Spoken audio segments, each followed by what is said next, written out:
શું તમે તમારા જીવનમાં લોકોને પારખવામાં ક્યારે ભૂલ કરી છે ખરા? એક વખત એક ચકલી આકાશમાં ઉડતી હતી અને શિયાળાની કાતિલ ઠંડીના કારણે ધીમે ધીમે તેની પાંખો થીજવા લાગી અને એક સમય એવો આવે છે કે એની પાંખ હલતી નથી અને તે ટપ દઈને જમીન પર પડે છે અને એ ઉડવા માટે પણ સક્ષમ નથી. બરોબર એ જ સમયે ત્યાંથી એક ગાય પસાર થાય છે અને એ ગાય છાણનો ઢગલો એ ચકલી પર કરે છે.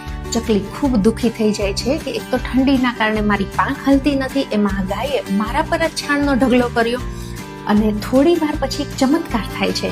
છાણની ગરમીના લીધે એ ચકલીની પાંખ નોર્મલ થઈ જાય છે અને તે બહાર નીકળવા માટે થોડી સક્ષમ હતી અને ચી ચી અવાજ કરે છે. તેનો અવાજ સાંભળતા બાજુમાંથી એક કૂતરો ત્યાં આવે છે અને પગથી ધીમે ધીમે છાણને હટાવવા લાગે છે. ત્યારે ચકલી વિચાર કરે છે કે એક ગાય કે જે હું આવી હાલતમાં પડી હતી અને એને મારા પર છાણનો ઢગલો કરી દીધો અને આ બાજુ આ કૂતરું કેવું મારો અવાજ સાંભળીને મને બહાર કાઢે છે. પરંતુ મિત્રો, હકીકત કંઈક જુદી હતી.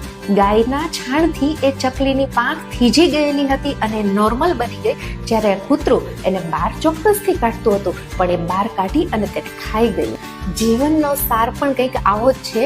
આપણા પર પણ છાણનો ઢગલો કરનાર દરેક વ્યક્તિ આપણા દુશ્મન નથી હોતા અને આપણને એમાંથી બહાર કાઢનાર દરેક વ્યક્તિ ક્યાંક પોતાનો સ્વાર્થ જોતા હોય છે. તો તમે પણ ક્યારેય માણસને પારખવામાં ભૂલ ન કરતા.